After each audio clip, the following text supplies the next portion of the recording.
35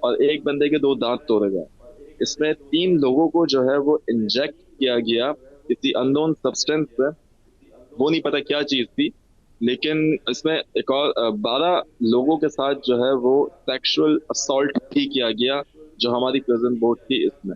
اور یہ تشدد جو ہے وہ سب کے ساتھ کرتے تھے, اور 3-3 4-4 گھنٹے تک ہمیں نیل ڈاؤن کراتے تھے پریزن بورڈ کے اندر, لاتے مارتے تھے, مکے مارتے تھے. 3 کنٹینر تھے, ایک ٹارچر کا کنٹینر تھا, 3 کنٹینر میں ہم رہتے تھے. 180 بندے, 60 بندہ جو ہے وہ ایک کنٹینر میں رہتا تھا. زمین پہ تھپیاں لگا کے سوتے تھے ہم. رات میں ٹھنڈ ہوتی تھی, یہ لوگ فلڈ بھی کرتے تھے, پانی بھی ڈالتے تھے تاکہ ہم جو ہے وہ گیلے ہو جائیں, بیمار رہیں, ہماری ہمت ٹوٹ جائے, لیکن ایسا نہیں ہوا. اور اس میں کئی لوگ ایسے تھے یورپین جو کہ نان مسلم تھے. اس میں نان مسلم کی تعداد جو ہے وہ زیادہ تھی اس فلوٹیلا کے اندر. یورپین, امریکن, برازیلین, تیونس, 45 سے زیادہ ملکوں کے لوگ سوار تھے اس فلوٹیلا کے اندر. اور جو ہے ہم نے بھوک ہڑتال بھی رکھی ہوئی تھی, 4 دن تک ہم نے کھانا نہیں کھایا. ان کا پانی ضرورت تھی, پانی پینا پڑا ہمیں, لیکن یہ 4 دن تک رویہ انہوں نے اپنایا ہمارے ساتھ. اور یہ دن میں 3 ٹائم آتے تھے, اور ایک گنریٹ کی ایک قسم ہوتی ہے جس میں چھرے نہیں نکلتے, لیکن آواز جو ہوتی ہے وہ بہت لاؤڈ ہوتی ہے. وہ گنریٹ ہم پہ مارتے تھے. یہ لوگ رائٹ فورس جو ہوتی ہے پلاسٹک شیلڈ کے ساتھ لے کے آتے تھے, اس میں گنے پوائنٹ کرتے تھے, ہمیں گنریٹ جو ہے وہ مارتے تھے تاکہ ہم سو نہ پائے. دن میں 3 دفعہ ہراساں کرتے تھے ہمیں, اور مینٹل ٹارچر کرتے تھے. 2 دن تک انٹرسیپشن چلا, 48 گھنٹے تک تشدد ہوا انٹرسیپشن. ساتھ, جس طرح سے آپ بتا رہے ہیں بالکل, تمام لوگ ہی وہاں پر 180 جو موجود تھے, آپ پر بھی تشدد ہوا؟ سب پہ تشدد کیا ہے انہوں نے. کسی ایک بندے کو نہیں چھوڑا, کسی ایک بندے کو, نہ عورت کو. ہمارے ساتھ 77 سالہ خاتون تھی فرانس سے جو کہ میری بورڈ پہ تھی, ہم سارے ساتھ ایک ساتھ سوار تھے.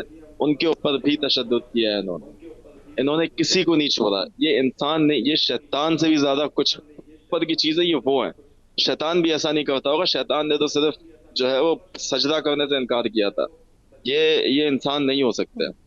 یہ مجھے نہیں سمجھ آتا یہ کون سی آپ کو لگا کسی بھی وقت جو آپ جو سب کچھ بتا رہے ہیں, تو اس طرح کے حالات میں کبھی آپ کو لگا, محسوس ہوا کہ اس قید سے واپس جانا ممکن نہیں ہوگا؟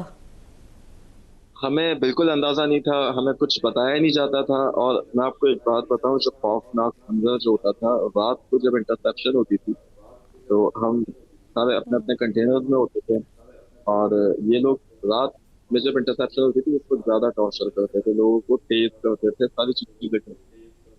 اس وقت جو ہے ہم ان کی چیخیں جب سنتے تھے نا, تو خوف کا منظر ہوتا تھا ہر طرف, اور افسوس ہو رہا ہوتا تھا کہ کیا ہو رہا ہے. ہم ایک نان وائلنٹ ہیومینیٹیرین ایڈ کا مشن تھا, جس میں ہمارے پاس کوئی اسلحہ نہیں تھا, جس میں ہم جو ہے وہ کھانے کی اشیاء, کھانے کی چیزیں, میڈیسن, بیبی فارمولا ملک, بچوں کے لیے, خواتین کے لیے, اور جو وہاں پہ بزرگ ہیں ان کے لیے سامان لے کے جا رہے تھے, راشن لے کے جا رہے تھے. ہمیں وہ پہنچانا مقصد تھا ہمارا. نان وائلنٹ مشن تھا ہمارا, پیسفل مشن تھا. انہوں نے ہمارے ساتھ 4 دن تک یہ ظلم کیا ہے, اور ہمیں نہیں پتا تھا یہ کب چھوڑیں گے, کب نہیں, کیا کریں گے. اور یہ غزہ فلسطین کے اندر پچھلے 80 سال سے جینوسائیڈ چل رہا ہے, اور کوئی اسلامک ممالک جو ہے اس کے اوپر آواز اٹھانے کے لیے تیار نہیں. افسوس ہوتا ہے اس بات.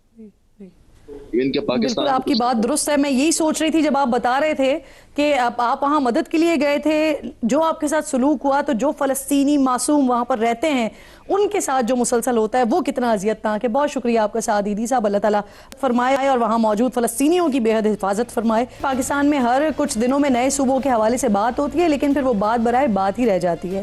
تو آج ذرا تذکرہ کرتے ہیں ہم کہ پاکستان میں نئے صوبے ضروری کیوں ہیں, سمجھنے کی کوشش کرتے ہیں.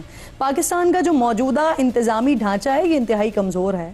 موجودہ صوبے فاق سے وسائل لے کر شہروں اور دیہاتوں میں برابری سے تقسیم کرنے میں ناکام ہے. کئی سیاسی مجبوریاں ہیں, کئی نااہلیاں ہیں, لیکن نتیجہ یہ ہے کہ سب سے زیادہ آبادی والے صوبے کے 2 سے 3 شہر تو تیزی سے ترقی کر رہے ہیں, لیکن باقی ہی نظر انداز ہیں. سندھ میں ملک کا سب سے بڑا شہر کراچی تو بدترین صورتحال کا شکار ہے. تعلیم, صحت اور انصاف جیسی بنیادی خدمات کی فراہمی ہر شہر کو یکساں میسر نہیں ہے.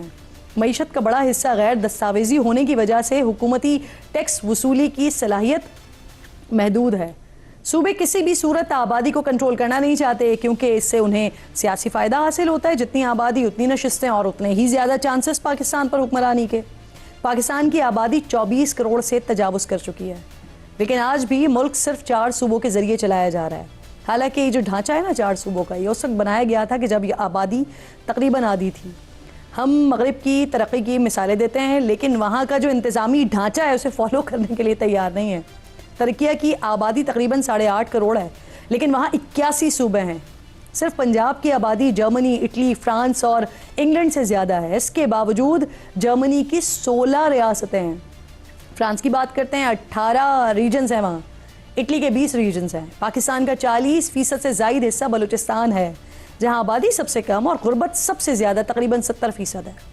18ویں آئینی ترمیم نے اختیارات وفاق سے صوبوں کو منتقل کیے لیکن صوبوں سے اضلاع تک اختیارات کی منتقلی یقینی نہیں بنائی گئی. NFC کے ذریعے صوبوں کو کھربوں روپے منتقل کیے جاتے ہیں لیکن صوبوں کے اندر ان وسائل کی تقسیم اکثر سیاسی ترجیحات کے مطابق ہی ہوتی ہے.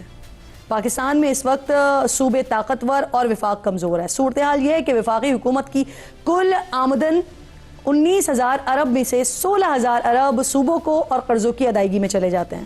وفاق کے پاس پیچھے محض 3,000 ارب بچتے ہیں لیکن خرچے تقریباً 10,000 ارب رہ جاتے ہیں جس میں سے 2,500 ارب دفاع کے لیے، بے نظیر انکم سپورٹ پروگرام کے لیے تقریباً 1,900 ارب، سبسڈیز کے لیے 1,000 ارب، پینشن، ترقیاتی منصوبوں اور حکومتی اخراجات کے لیے 3,000 ارب کی ضرورت ہوتی ہے.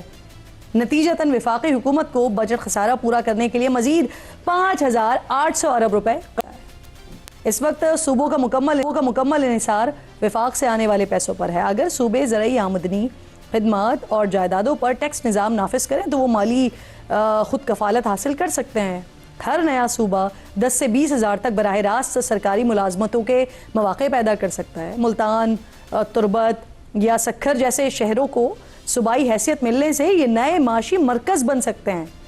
یہ بحث لسانی یا نسلی تقسیم کی نہیں بلکہ بہتر حکمرانی، وسائل کی منصفانہ تقسیم اور عوام تک ریاست کی رسائی کی ہے. اب ضرورت ہے کہ ایک آزاد اور ماہرین پر مشتمل کمیشن بنا دیا جائے جو نئے صوبوں کے لیے کام کرے اور ایک عوامی ریفرنڈم بھی کروا لیا جائے جس سے معلوم تو ہو سکے کہ عوام چاہتے کیا ہیں اور جو فیصلہ ہو وہ پھر عوامی امنگوں کے مطابق کر دیا جائے. وقت ختم ہو گیا ہے پروگرام. ناظرین سے ملاقات ہوگی کل. اپنا اور اپنے ملک کا خاص خیال رکھیے. فلسطین کو اور مقبوضہ کشمیر کو اپنی دعاؤں میں یاد رکھیے. اللہ نگہبان.